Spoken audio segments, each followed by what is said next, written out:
नमस्कार, हिमाचल बुलेटिन में आपका स्वागत है। पेश है आज के समाचार। हिमाचल प्रदेश के 52वें पूर्ण राज्यत्व दिवस पर राज्य स्तरीय समारोह आज सोलन के ऐतिहासिक ठोडो मैदान में पूरे उत्साह व उल्लास के साथ आयोजित किया गया। मुख्यमंत्री श्री जयराम ठाकुर ने राष्ट्रीय ध्वज फहराया, परेड का निरीक्षण किया और पुलिस, भारतीय रिजर्व बटालियन जंगल बैरी, गृह रक्षक, एनसीसी बालिकाओं की टुकड़ियों द्वारा भव्य मार्च पास्ट की सलामी ली। परेड का नेतृत्व प्रोबेशनर उप पुलिस अधीक्षक प्रणव चौहान ने किया। मुख्यमंत्री ने इस ऐतिहासिक अवसर पर प्रदेशवासियों को बधाई देते हुए कहा कि यह दिवस प्रदेश के पूर्ण राज्यत्व के स्वर्ण जयंती वर्ष पर आयोजित कार्यक्रमों के समापन समारोह के रूप में भी मनाया जा रहा है। उन्होंने प्रदेश के विकास की मजबूत नींव रखने के लिए हिमाचल निर्माता और प्रदेश के प्रथम मुख्यमंत्री डॉक्टर वाईएस परमार को श्रद्धांजलि अर्पित की। उन्होंने देश की सरहदों की रक्षा के लिए अपने प्राणों की आहुति देने वाले स्वतंत्रता सेनानियों और सैनिकों को श्रद्धांजलि अर्पित की। मुख्यमंत्री ने कहा, मैं आज के इस पावन अवसर पर आप सबको बहुत बहुत बधाई और शुभकामनाएं देता हूं। देवभूमि हिमाचल को 25 जनवरी 1971 को पूर्ण राज्य का दर्जा मिला था और भारतीय संघ का 18वां राज्य बनने वाला जो प्रदेश आज पहाड़ी राज्यों में ही नहीं बल्कि देश के कई बड़े राज्यों के लिए विकास का पथ प्रदर्शक बन गया है। प्रदेश के पूर्ण राज्यत्व के 50 वर्ष पूरे होने के इस अवसर पर हमने बीते वर्ष स्वर्ण जयंती वर्ष के रूप में मनाया। आज के इस आयोजन को हम स्वर्ण जयंती वर्ष के समापन समारोह के रूप में मना रहे हैं और मुझे इस बात को लेकर के प्रसन्नता है। 50 वर्ष के सफर में कई आयाम ऐसे आए जहां हिमाचल प्रदेश ने बहुत कठिन परिस्थितियों में आगे बढ़ करके अपना विकास का मार्ग कभी भी रुकने नहीं दिया। मुख्यमंत्री ने इस अवसर पर विभिन्न घोषणाएं करते हुए कहा, हिमाचल प्रदेश का सभी कर्मचारी भाइयों का बहुत बड़ा योगदान हिमाचल के विकास में रहता है। वो अपनी सेवाएं देते हैं और सेवाएं देने के साथ प्रदेश के विकास में अपना योगदान देते हैं। इसी माह मेरी सरकार ने नए वेतन नियम लागू किए हैं और इन नियमों के लागू होने से 2,25,000 कर्मचारी लाभान्वित होंगे और आगामी वर्ष में करीब 6,000 करोड़ रुपए का राजकीय कोष जो है इस पर हम खर्च करेंगे और नए पे कमीशन के आने के पश्चात कर्मचारियों ने अपने विकल्प देने आरंभ किए हैं। लेकिन इस बीच में मेरे ध्यान में यह लाया गया कि कर्मचारियों के कुछ वर्ग को वेतनमानों का समुचित लाभ नहीं मिल रहा है। मैं यह घोषणा करता हूं कि कर्मचारियों को जो 2 विकल्प पहले दिए गए हैं उसके अतिरिक्त एक और विकल्प की व्यवस्था करेंगे जिससे कर्मचारियों का कोई भी वर्ग ऐसा ना रहे जिसे नए वेतनमान का समुचित लाभ ना मिले। इसके अतिरिक्त अगर फिर भी कर्मचारियों का कोई वर्ग पे कमीशन के लाभ से वंचित रहता है तो हम उस पर पुनः विचार करके शीघ्र निर्णय लेंगे। इसके आगे बढ़ते हुए मेरी सरकार राज्य के पेंशनरों के प्रति हमेशा सजग रही है और सीमित वित्तीय संसाधनों के बावजूद हमने पेंशन धारकों का हमेशा ध्यान रखा है। मैं यह घोषणा करता हूं कि हिमाचल के पेंशनरों को भी पंजाब वेतन आयोग के आधार पर पेंशन लाभ दिए जाएंगे जिससे 1,75,000 पेंशनों को लाभ होगा और इस पर मुबलिक 2,000 करोड़ रुपए वार्षिक व्यय हिमाचल प्रदेश सरकार करेगी। ये भी मैं पेंशनर्स के लिए आज के इस अवसर पर खुशखबरी देना चाहता हूं। इसके आगे बढ़ते हुए अभी हाल ही में मेरी सरकार ने नए वेतनमान पर 28% डीए दिया है। सामान्यतः केंद्र सरकार और राज्य सरकार के डीए की दरों में 6 माह से 1 वर्ष का अंतर रहता है, परंतु आज मैं यह घोषणा करता हूं कि राज्य सरकार के कर्मचारियों को 31% डीए केंद्रीय कर्मचारियों की तर्ज पर देय तिथि से मिलेगा। इससे राज्य सरकार के खजाने पर कुल मिलाकर के 500 करोड़ रुपए की देनदारी आएगी, जिसको सरकार वहन करेगी। सरकार द्वारा यह निर्णय लिया गया है कि 2015 के बाद नियुक्त कांस्टेबल्स को अन्य श्रेणियों की तर्ज पर समान कार्यकाल उपरांत उच्च वेतनमान के लिए पात्र माना जाएगा।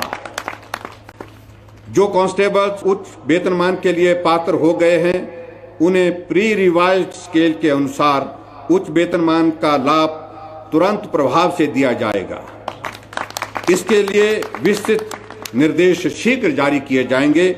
हालांकि ये पूर्व सरकार 2015 में ये निर्णय जो लिया था, उस वक्त का निर्णय था, लेकिन हमें इस बात को लगा कि पुलिस के हमारे कर्मचारी बहुत अच्छा काम करते हैं, उनके साथ इस प्रकार की अगर एनॉमली अगर पे में इसमें रहती है तो उसमें उसको ठीक करना चाहिए।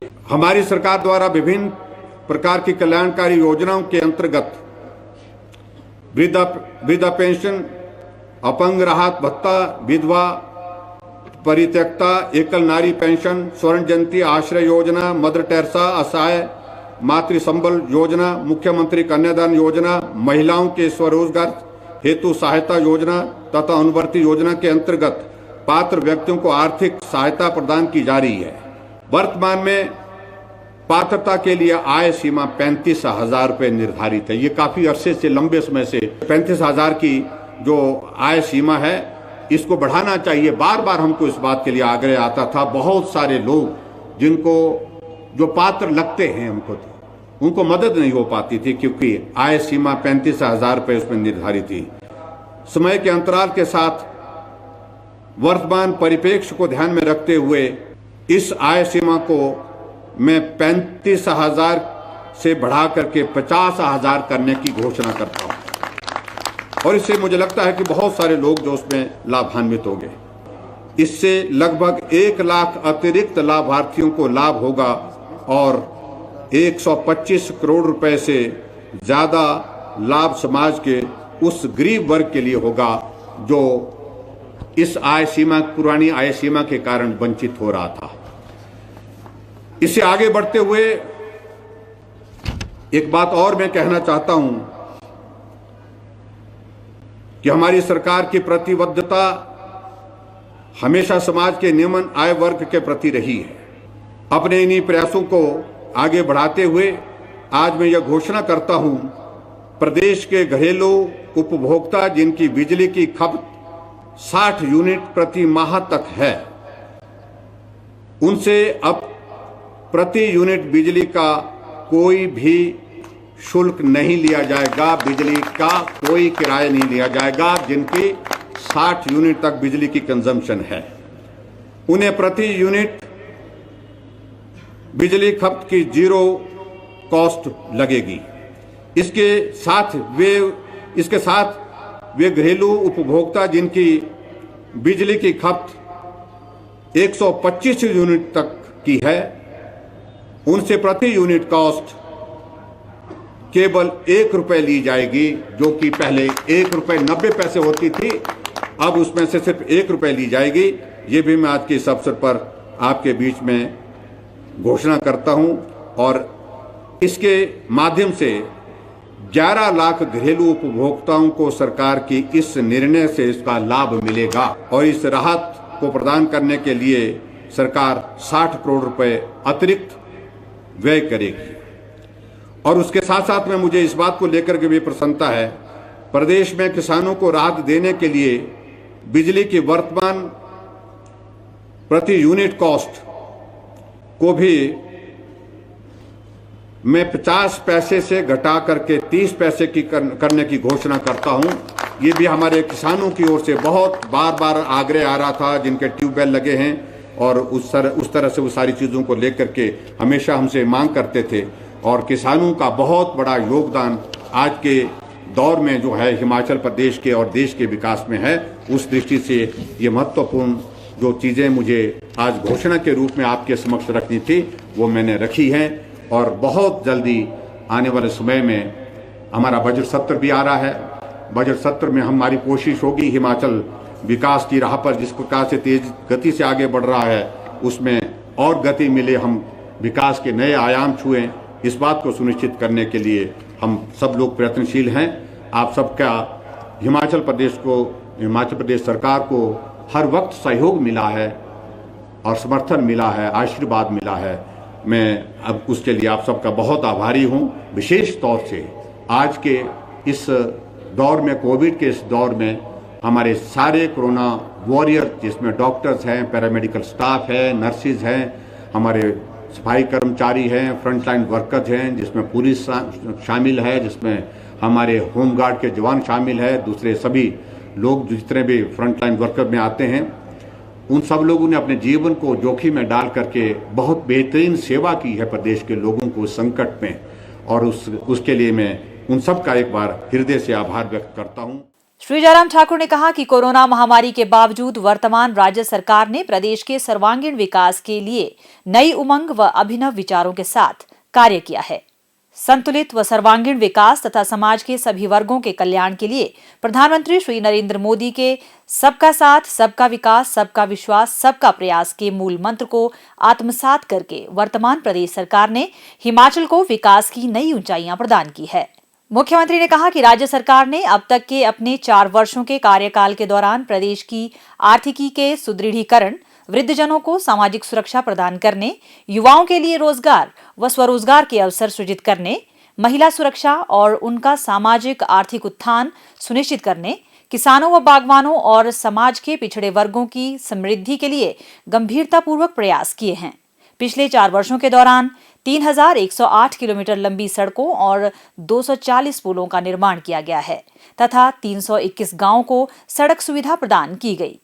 उन्होंने इस अवसर पर जिला सोलन की 3 वीर नारियों को सम्मानित किया, जिनमें श्रीमती दिल कुमारी थापा, श्रीमती सावित्री देवी और श्रीमती निर्मला देवी शामिल हैं। मुख्यमंत्री ने इस अवसर पर जीवन रक्षा के लिए वर्ष 2018 के प्रधानमंत्री पुलिस मेडल से पुरस्कृत हेड कांस्टेबल श्री संदीप चंदेल को भी सम्मानित किया।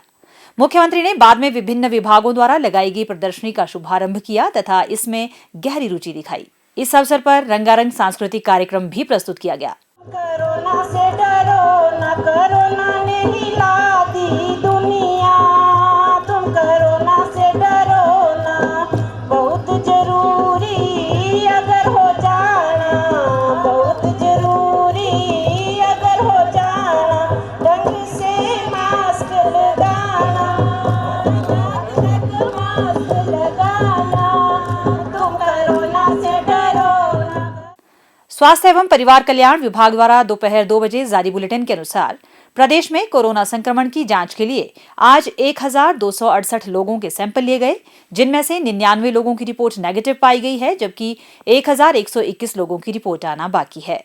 अभी तक 42,55,901 लोगों की जांच की जा चुकी है, जिनमें से 39,92,590 सैंपल की जांच नेगेटिव पाई गई है। प्रदेश में कुल 2,62,190 लोगों में कोरोना वायरस के संक्रमण की पुष्टि हुई है, जिनमें से 2,45,752 लोग इस बीमारी से ठीक हो चुके हैं और 12,482 व्यक्ति उपचाराधीन है। हिमाचल बुलेटिन देखने के लिए सब्सक्राइब करें YouTube channel IPR Himachal, follow करें ट्विटर @DPRHP, लाइक करें Facebook page information and public relations department Himachal Pradesh, visit करें वेबसाइट www.himachalpr.gov.in। इस अंक में इतना ही। कल फिर होगी मुलाकात, दीजिए इजाजत, नमस्कार।